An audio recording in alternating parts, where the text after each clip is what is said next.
programa de opinión de producción nacional independiente, con elementos de lenguaje, salud, sexo y violencia.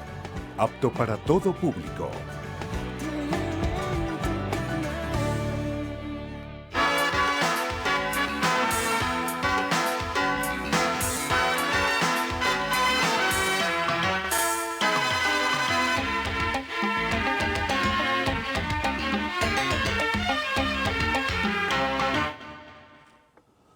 Amigas y amigos, insisto en un tema que he venido tratando últimamente y que por su importancia me parece que hay que abordar de nuevo.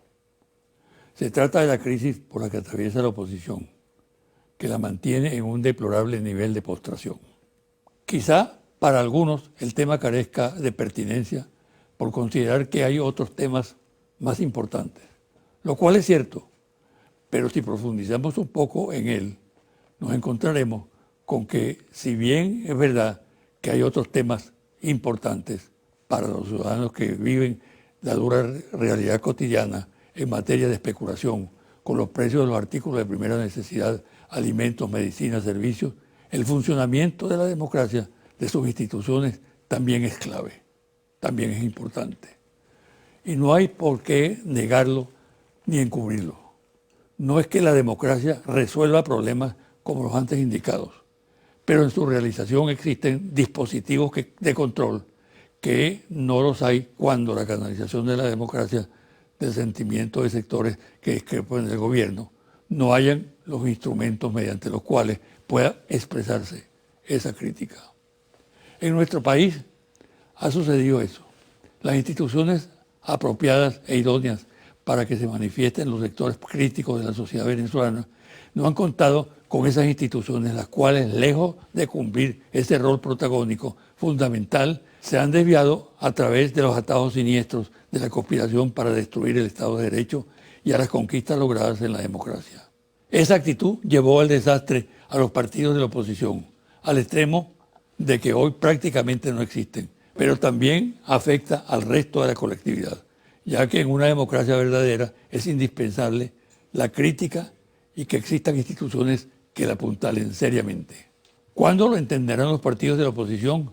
¿Cuándo abandonarán las políticas subversivas y aventureras, fracasadas cada vez que las emplean, que no los afecta a ellos sino al resto de los venezolanos? Pudiéramos empezar por las elecciones municipales del próximo 9 de diciembre.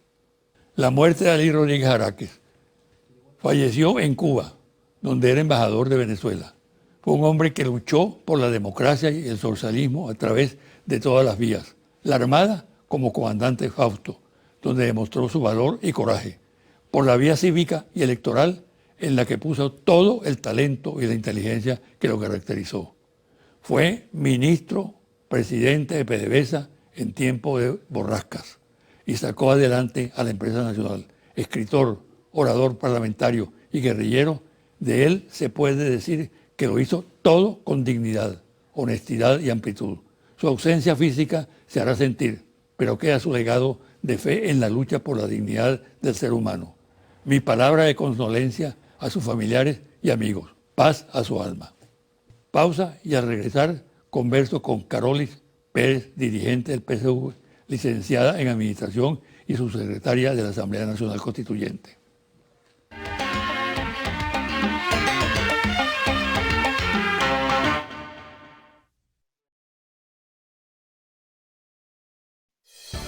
Estás viendo José Vicente Hoy.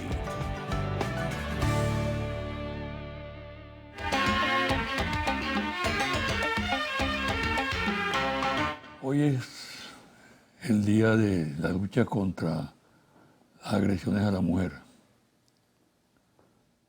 Toda esa estorba y siniestra expresión del machismo que se extiende por el mundo. Y nada más indicado que traer a este programa a una invitada muy particular. Se trata de Carolis Elena Pérez. ¿Cómo está? ¿Cómo estás? Bien, chévere. Saludos a toda la audiencia y a usted en lo particular por esta invitación tan agradable el día de hoy. Estás de cumpleaños, ¿no?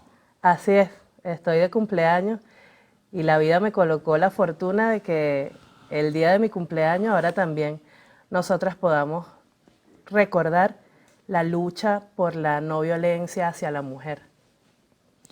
Mira, hay un fenómeno en este momento, ¿no? Que en la medida que cobra mucha fuerza la lucha de la mujer por reivindicar sus derechos, y se ve en todas partes del mundo.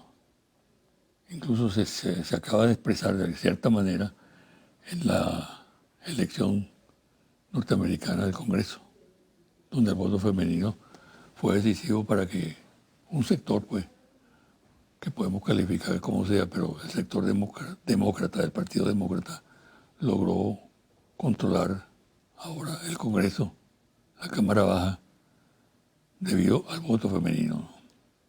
Y ese fenómeno se da en todas partes, el auge del feminismo. Pero al mismo tiempo hay un auge de la agresión contra la mujer. Es sorprendente. A medida que cobra más relieve la lucha de la mujer, el ataque a lo que son siniestras expresiones del machismo, entonces al mismo tiempo se da ese fenómeno de que la mujer es víctima más que nunca en este momento de la agresión del hombre. Y hay casos patéticos de venezolanas que incluso se han ido de Venezuela en esta movilización que ha habido, vamos a llamarla así, y resulta que son asesinadas en el Perú, en Colombia, en muchos sitios, ¿no? Sí, doctor. ¿Cómo observas tú el caso? Pues en general, en la historia de la humanidad, en la manera o en la medida en que nosotras como mujeres nos vamos organizando, ciertamente se da un choque con lo que es la sociedad y la cultura ya establecida. El establecimiento. Exactamente. Entonces, ¿qué ocurre? La mujer, particularmente en este proceso, ha venido adquiriendo cada vez mayor protagonismo. Nosotros somos la vanguardia concreta de la revolución y eso va permeando además en las luchas que se van desarrollando en otros países. El ejercicio del voto, particularmente cuando se da de manera organizada y buscamos mayor preponderancia en los cargos de elección popular, siempre han tenido diríamos nosotros, un rechazo, y más que un rechazo, una procura o una búsqueda por parte de los partidos tradicionales de no permitirnos el llegar hasta esos espacios de poder, y por ello el hecho de que el voto organizado también de la mujer se esté dando en Estados Unidos son símbolos de que ya las cosas están cambiando, particularmente en la agresión hacia la mujer que va migrando, bien sea hacia otras partes de Latinoamérica o hacia otros continentes. Nosotros lo hemos visto con muchísima preocupación, nosotros y nosotras, porque acá en Venezuela hemos tenido grandes avances en lo que se refiere a la institucionalidad y a los derechos de la mujer. Esos derechos y esa legislación no acompaña a la mujer cuando se va más allá de nuestras fronteras y justamente se encuentra con sociedades que son altamente machistas. Nosotros hemos, por ejemplo, visto el caso de la compañera que en Colombia su hijo sobrevivió 5 días a su lado, al lado de su cadáver, y eso, entre otras cosas, se debe también al hecho de que en otras sociedades, y particularmente en la nuestra, ya vamos poco a poco rompiendo esos esquemas, la mujer se convierte en propiedad de otro. Perdona que te interrumpa, el machismo se siente desafiado. Claro que se siente desafiado porque el protagonismo y la organización de la mujer es cada vez más evidente, doctor. A nosotras y a nosotros nos ha correspondido luchar por nuestros derechos acá, a lo interno del país, con una ley que nos favorece, con una ley que permite que se genere una institucionalidad que nos acompaña en la organización popular, pero adicionalmente la sociedad tradicionalmente sabe que sobre la mujer descansa el desarrollo de la familia, pero que ha sido un aspecto que siempre se ha mantenido en lo privado, en lo oculto. Y eso, al momento en que deja de ser un problema privado, individual, y se convierte justamente en una actitud, y más que en una actitud, en una lucha colectiva de la mujer en su comunidad, ha llevado a que el machismo no solo se sienta desafiado, sino amenazado y por tanto agreda con más fuerza. Ahora, como el problema no es contrastar machos y hembras, ¿no? Es decir, ese contraste de género brutal, sino enviar un mensaje al hombre para que entienda que la lucha por la reivindicación femenina, para evitar la violencia, no es una lucha contra el hombre, sino contra una cultura que se ha instaurado en el mundo como una tradición, ¿no? Es que la lucha es por la humanidad, doctor. El mensaje es a todas y a todos a que tomemos conciencia de que en la medida en que uno se puede liberar como mujer y ejercer sus derechos a plenitud, en esa medida la sociedad también puede avanzar porque la clase nuestra se libera. En la medida en que nosotras y nosotros podemos ejercer nuestros derechos, y lo digo porque ha sido una gran lucha no solo de esta generación, sino de varias generaciones, por alcanzar el ejercicio pleno de nuestros derechos. En esa medida se tiene una sociedad más sana, una sociedad más feliz, un hogar que además cultiva en hombres y mujeres que se van levantando en esos hogares otros valores. Ahora, Carely, ¿cuál es la situación real de la mujer hoy en día en el escenario venezolano? Pues en el escenario venezolano actual... Estando consciente de que estamos en un proceso revolucionario. Pues sí. En el escenario venezolano actual, la mujer es vanguardia concreta. Seguro, no es retórica. No es retórica. consigna. Y yo le invito a revisar estadísticas. Nosotras y nosotros tenemos, nosotras, las mujeres tenemos más del 70% de las jefaturas de calle de los CLAP, específicamente el 73%, y eso es trabajo concreto en beneficio de la comunidad. Nosotras tenemos, si tenemos que hablar de participación política, más de 150 escaños en la constituyente en vocería de mujer. Nosotras hoy día tenemos además toda una institucionalidad que es de las más avanzadas del mundo, con 91 tribunales, con fiscalías específicas, con defensorías específicas para defender los derechos de la mujer. Y adicionalmente, si queremos hablar en términos partidistas exclusivamente, la revolución también ha permitido, porque nosotras lo hemos conquistado, tener más del 80% de las vocerías de los organismos celulares del Partido Socialista Unido de Venezuela, de la VC. Entonces, la mujer no es un adorno en la revolución. La mujer es un sujeto, es protagonista de este proceso y es constructora de este proceso. No es una percepción burocrática del tema. No. Hay más mujeres jueces, hay más mujeres diputados. No, es que yo no estoy diciendo que haya más mujeres jueces. Yo le indico que hay más mujeres en el poder popular, en la vocería de base, en la construcción concreta de la transformación de la sociedad. Está la mujer en la primera línea de batalla. Y no es la mujer que tradicionalmente se vendía desde nuestra sociedad con una estética en particular, con una mujer a la que muchas veces se nos decía que calladita se veía más bonita. No, es una mujer que participa. No es una mujer florero ni de pasarela, doctor. Es una mujer real, que además sabe que su voz vale y es escuchada, no solo por el Estado, sino por la comunidad toda. Es una mujer empoderada. ¿Por qué empoderada? Porque el proceso revolucionario a nosotras, entre otras cosas, y el comandante Chávez a la cabeza, y ahora el presidente Maduro lo sigue, nos dijo a nosotras que era posible que asumiéramos las riendas de la transformación, tanto en lo pequeño como en lo grande de nuestra sociedad. Si quisiéramos ver al país y a la población toda como una mujer, a nosotras se nos elevó la autoestima desde la propia revolución bolivariana y entonces nos empoderamos para asumir efectivamente la transformación de la sociedad sin dejar de ver los problemas que ocurren porque también nos atacan y nos agreden directamente y el sistema capitalista lo sabe. Precisamente te quiero preguntar sobre eso, porque en un país polarizado como Venezuela, y en un país sometido a una guerra económica bestial, ¿qué papel juega la mujer allí? ¿Cómo canaliza eso que estás diciendo tú? Pues, doctor... ¿Y en qué medida eso no contribuye a afectar la seguridad de la mujer? Pues justamente en una situación de guerra, tanto el imperialismo, el sistema todo, la sociedad sabe que atacando a la mujer procuran debilitar los grandes logros y la sociedad que hasta ahora hemos construido. La mujer es centro dentro de la familia. usted sabe muy bien que es en la mujer en la que reposa pues la mayor cantidad no solo de tareas del hogar, sino la labor de crianza emocional. Y asimismo es la mujer a la que usted ve trabajando dentro de la comunidad y en las propias fábricas para procurar el sustento. En guerra, La mujer se libera, se sabe, dígame. La mujer se libera, pero no se libera de la servidumbre doméstica. No, no necesariamente se libera de la servidumbre doméstica, pero sí se ha visibilizado que esa labor doméstica es una labor que implica trabajo, que implica aporte a la sociedad.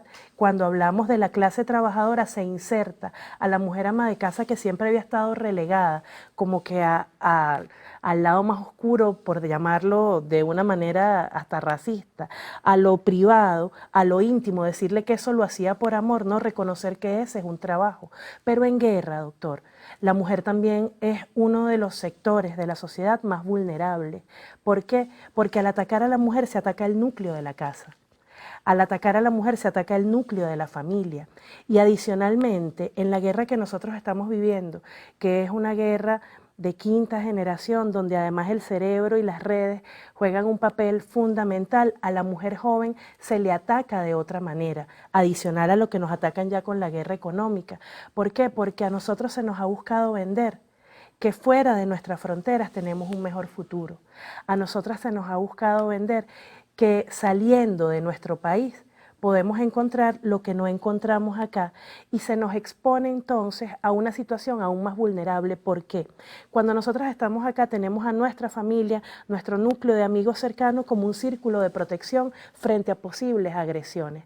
Cuando una mujer se va sola del país, se queda, no tiene allá el mismo relacionamiento que tiene acá, normalmente no tiene familia fuera del país y es más vulnerable en un momento de agresión física o aún como lo que hemos visto de femicidio.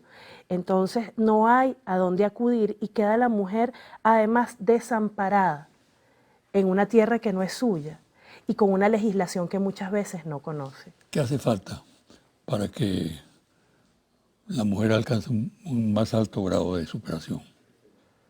Para que la mujer alcance un mayor nivel de superación hace falta muchísima conciencia. Hace falta desde nuestro lado, desde nuestra óptica, mayor unidad de todas las fuerzas, el reconocernos aún teniendo ideas distintas en lo político, en la orientación partidista. Hace falta que nosotras no solo nos reconozcamos, sino que además impulsemos la transformación de esa institucionalidad que se ha construido. Doctor, de nada vale tener tribunales, fiscalías y todo esto si quienes operan en esos procedimientos no tienen conciencia de género, no tienen conciencia de lo avanzada de toda esta institucionalidad y si además no hay un conjunto de mujeres organizadas que hagamos valer nuestros derechos. Actualmente en Venezuela, la mujer no solo es que ha asumido las riendas en lo concreto, en lo pequeño, sino que a nivel de estudio, nosotras somos la mayor población en el sector universitario. Adicionalmente, nosotras, como mujeres, también tenemos mayor participación en la clase trabajadora y eso es una realidad. Y nos corresponde a nosotras también asumir mayores vocerías. Sin embargo, uno percibe que el Estado venezolano como tal, la actual situación arrastra un pasado, hay que tomarlo en cuenta, ¿no?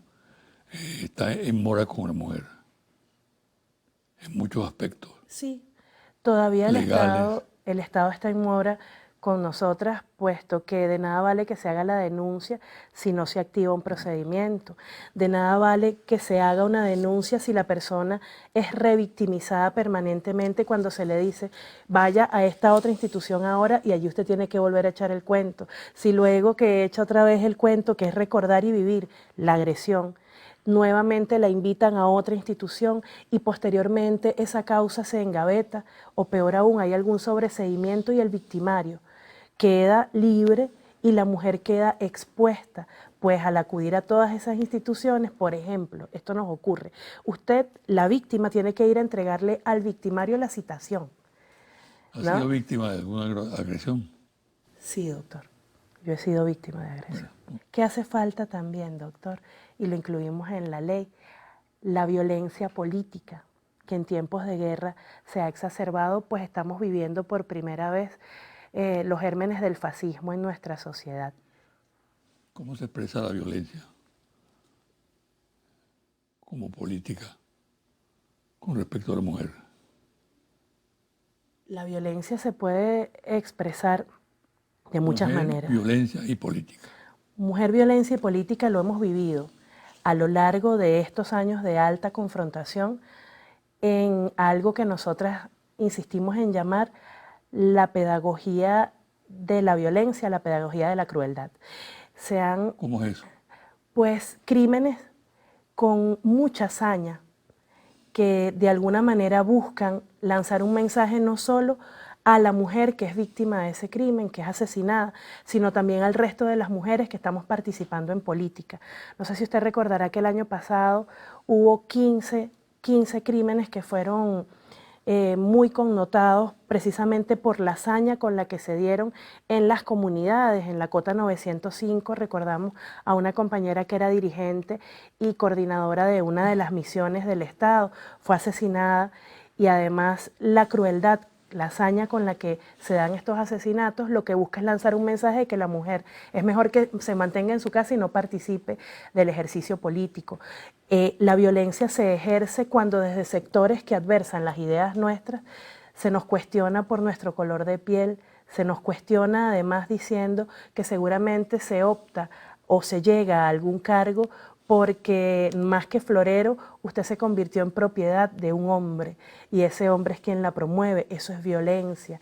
Se puede además impulsar la violencia y se da la violencia cuando se nos manda a callar.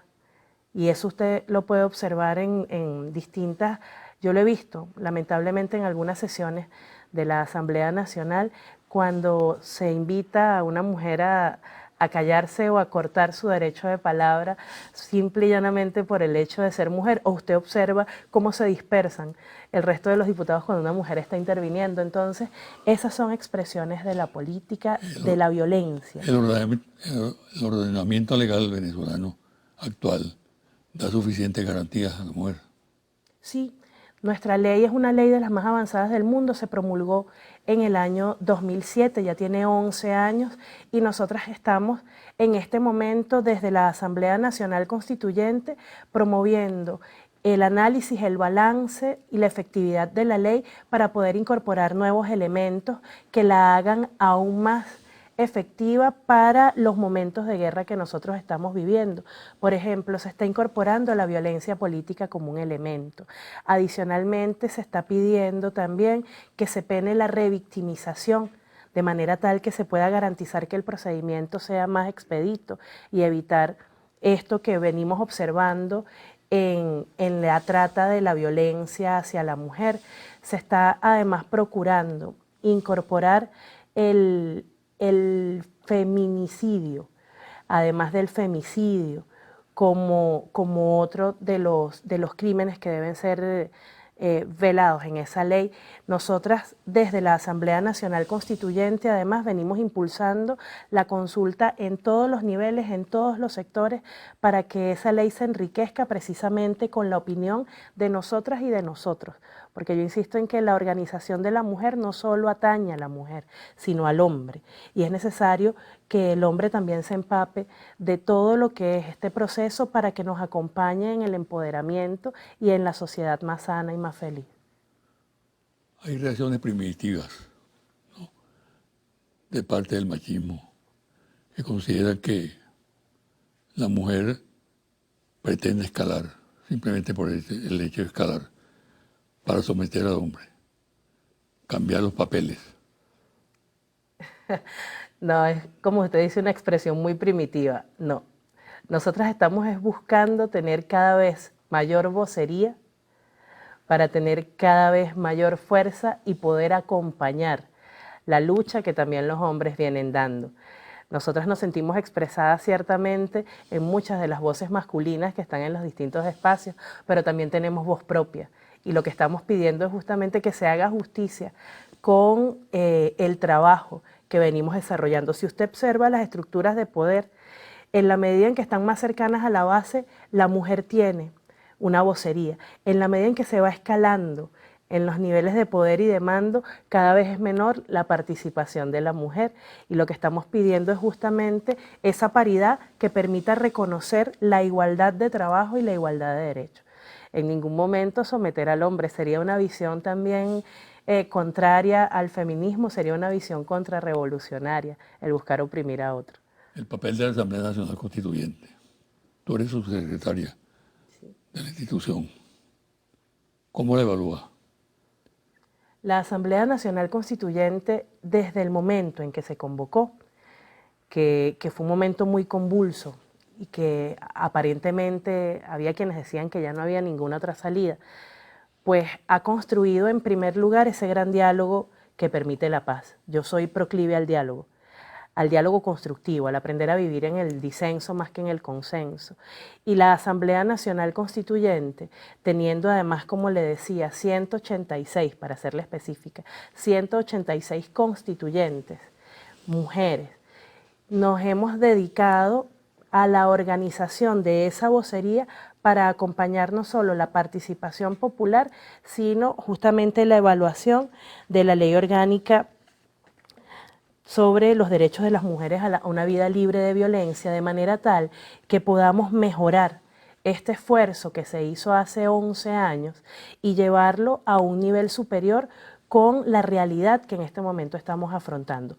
La Asamblea Nacional Constituyente debe ser el gran espacio de diálogo y de entendimiento nacional, indistintamente de la orientación partidista, indistintamente de la orientación religiosa, indistintamente del color de piel. La Asamblea Nacional Constituyente está llamada a ser ese espacio de encuentro y particularmente las mujeres.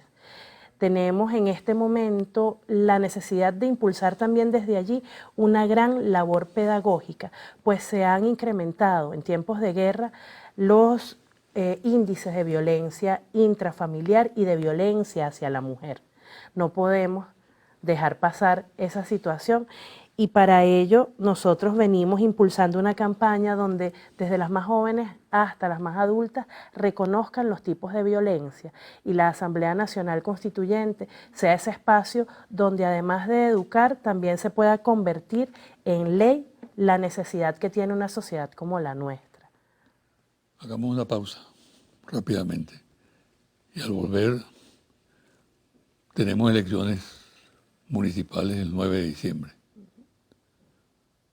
Tu posición o la oposición, o la actitud del PSV, de la juventud del PSV en torno a esas elecciones, sí, que a algunos le restan importancia.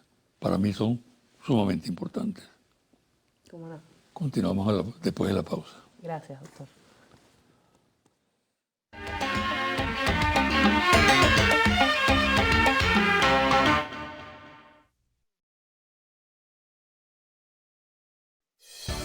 Estás viendo José Vicente Hoy.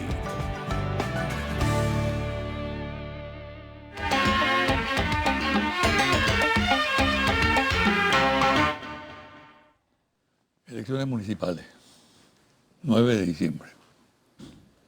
Pues las elecciones del próximo 9 de diciembre son las más, a mi juicio, de las más importantes que hemos desarrollado nosotros en estos últimos 2 años, porque las concejalías son el contacto directo con la comunidad. La concejalía es la voz justamente de esa comuna que estamos construyendo, de ese barrio que está levantándose o de esa urbanización que tiene necesidades.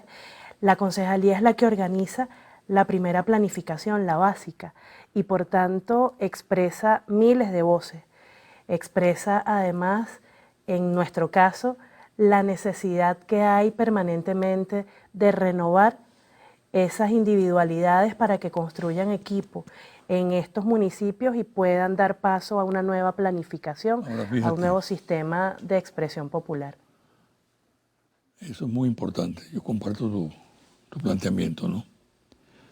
Pero en este momento se cree que la tensión puede ser muy grande, porque supuestamente hay un grado muy grande también de frustración en la gente. El dilema sería votar o no votar. Sí, ¿De Pues- qué manera estimular a la gente que vote? Pues lo peor que puede hacer uno, siento yo como ser humano en un sistema como el nuestro, es dejar de votar porque dejas de expresarte. Y siempre va a ser importante poder expresar tu opinión. Y en un sistema además que te da la garantía de que tu opinión va a ser escuchada, pues a quienes están llamando a la abstención, considero yo que se están lanzando nuevamente a una aventura, doctor.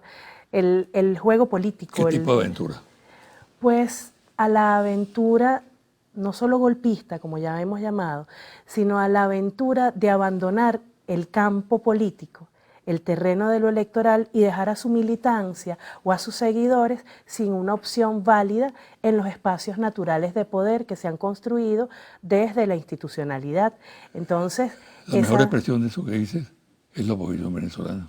pues sí, la oposición venezolana ha venido incurriendo permanentemente en el error de abandonar el juego político, de dejar creer desde la prepotencia, y discúlpeme, quizás sí ofendo yo a alguien con esto, pero desde la prepotencia típica del clase media, desde la prepotencia típica de quien siempre ha detentado el poder, de desconocer a quienes estamos haciendo política en este momento y pensar que por desconocerle eso no va a avanzar. El tiempo pasa, la política avanza, hay nuevos protagonistas y nuevas protagonistas en la política y es un gran error de la oposición dejar a su militancia sin una opción, sin una alternativa para poder evaluar e invitarles permanentemente a la violencia. Muy bueno lo que dices. Excelente. Es allí Voy a donde... preguntar Dígame. sobre un material que traes. Bueno, es que justamente si algo hemos podido observar en este juego de la oposición llamando a la violencia es la exposición de la mujer. No sé si usted lo recuerda, en las guarimbas del año pasado y en todo ese brote fascista que se dio, se erotizaba la imagen de la mujer desde la oposición, mostrándola justamente como un florero que iba a la guerra, pero que lo mostraban en una foto, que lo mostraban quitándose la ropa y normalmente entonces era una mujer de muy buena figura que salía de la nada, se dejaba tomar la foto, se quitaba la ropa y de alguna manera mostraba así que quienes estaban garantizando o procurando garantizar la paz no tenían cojones para enfrentar a la mujer. Una desviación erótica. Sí, que es muy típica también de las guerras psicológicas. A nosotros nos ha correspondido ir estudiando al respecto y sí, buscar la erotización de la batalla es otra forma de agresión hacia nosotras porque se quiere desviar la atención únicamente hacia lo estético y con ello Eso lo hablamos aquí en ese. Pues con ello se elimina justamente Ajá. la posibilidad de conversar de otra manera.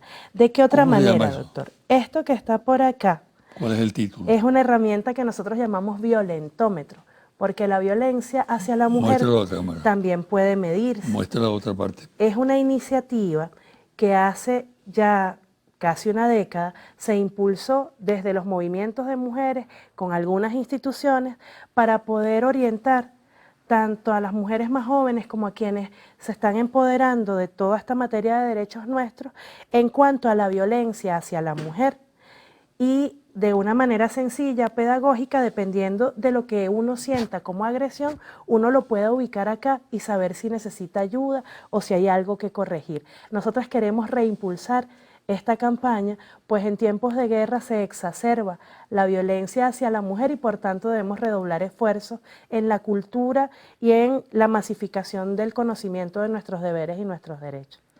Suele citar a un poeta extraordinario, que es Mario Benedetti, en su defensa de la alegría. Sí. ¿Por qué?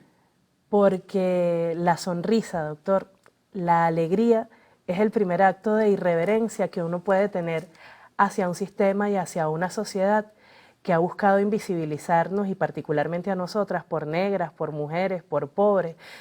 E inclusive se decía que la alegría era contraria a lo que uno debía hacer si uno aspiraba a ser una dama. Entonces el rictus de la mujer con clase tiene que ser pues seria. Si usted busca en el diccionario mujer alegre, pues no se asocia precisamente a la felicidad, sino justamente al libertinaje que muchos pueden tildar a una mujer con esas características. La alegría en sí misma es en este momento un ejercicio revolucionario, porque cuando todo parece orientarnos hacia la amargura, hacia el miedo para que nos paralicemos, el defender la alegría es justamente un acto de irreverencia.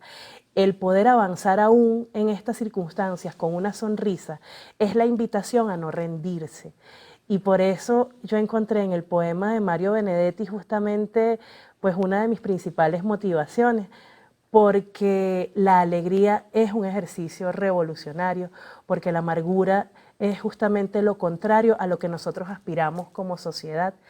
Y por tanto la invitación a defender la alegría es la invitación a luchar, es la invitación a no rendirnos. A defender al género humano. A defender a la humanidad, a sí misma. Porque ustedes son los que crean el género humano.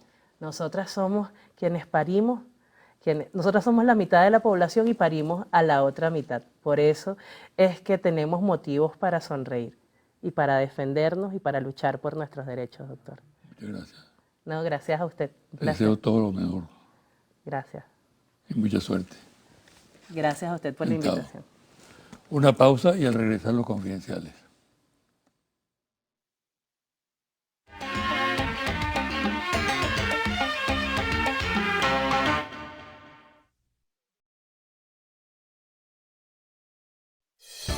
Estás viendo José Vicente Hoy.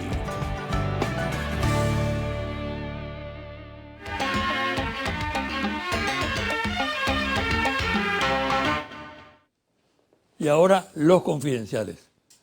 Para los sectores que se proponen recuperar por la vía democrática la posición que debe tener una democracia, el partido político, y que vienen actuando en esa dirección, es muy importante el deslinde con grupos radicales que se niegan a participar en los procesos electorales y desarrollar su actividad tomando distancia de las tendencias que auspician la violencia y la desestabilización.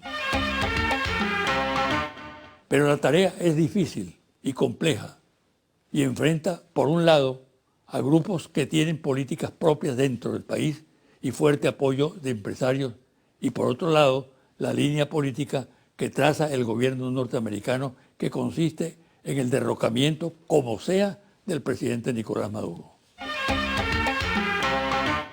Para los círculos del poder de los Estados Unidos, para los más agresivos como la Casa Blanca, el Pentágono y las agencias de inteligencia y las transnacionales petroleras, su política respecto al caso venezolano se inspira en el decreto Obama, que plantea que Venezuela constituye una amenaza inusual para la seguridad de los Estados Unidos. La consecuencia de tal caracterización es que el gobierno de Maduro debe ser eliminado por ser una real amenaza para los Estados Unidos y no algo circunstancial, que, por lo tanto, hay que ejecutar lo antes posible. El peso de esta posición es considerable en el conjunto de opciones que se manejan hoy en día. A esto hay que agregar la sorpresa y la alarma que produce en los círculos del poder de Washington la resistencia que demuestra el gobierno de Maduro ante la guerra económica, el bloqueo y las acciones terroristas y la conspiración con participación de algunos militares que, en vez de afectar la estabilidad del gobierno bolivariano, lo ha fortalecido, así como el apoyo de la colectividad, como lo revelan todas las encuestas que se realizan en el país. El gobierno colombiano de Iván Duque sigue la línea del expresidente Juan Manuel Santos y profundiza la acción en contra del gobierno bolivariano de Nicolás Maduro. Duque ha aceptado que para su país lo ideal es servir de instrumento de la política de Donald Trump. Solo que hay un detalle que perturba esa relación: el aumento exponencial de la producción de droga y su exportación a los Estados Unidos. Pero en el aspecto político, diplomático y militar, la relación Colombia-Estados Unidos marcha conforme a lo pactado. 2 puntos. Fortalecimiento de las 7 bases militares existentes en territorio colombiano y la instalación de 2 más. Dotación de nuevos equipos para las unidades militares colombianas. Incremento del número de los entrenadores militares y suministro de información confidencial y clasificada sobre el estado y la operatividad de la Fuerza Armada Nacional Bolivariana. Información aparecida en el diario venezolano Panorama y en la revista Semana de Colombia. Comillas, con un riel de hierro, un ampón asesinó a un venezolano en un restaurante de Cartagena. La víctima, un abogado de 23 años de edad, se empleaba como vigilante nocturno. Su nombre, Richard Alejandro Ortuño Aldana, que decidió irse a Cartagena, es decir, a Colombia, con su hermana y un sobrino en busca de seguridad y un mejor futuro. Sin comentario. Confidencial al cierre, interlaces, ficha técnica, 1.580 entrevistas directas en hogares en todo el país del 31 de octubre al 17 de noviembre de 2018. Resultados. ¿Usted considera que la decisión de algunos partidos de oposición de no participar en las elecciones municipales del próximo 9 de diciembre es correcta o incorrecta? Incorrecta, 66%. Correcta, 31%. ¿Está de acuerdo o en desacuerdo con que Estados Unidos aplique sanciones económicas y financieras contra Venezuela para sacar al presidente Maduro del poder? En desacuerdo, 79%. De acuerdo, 19%. ¿Cómo se considera usted hoy en día? ¿Como chavista? ¿Como opositor y no apoya a la MUD? ¿Como opositor y apoya a la MUD? ¿O ni chavista ni opositor? Ni chavista ni opositor, 54%. Chavista, 33%. Opositor y no apoya a la MUD, 8%. Opositor y apoya a la MUD, 4%. Hasta aquí el programa de hoy. Me despido hasta el próximo domingo a las 9 de la mañana por este su canal Televen.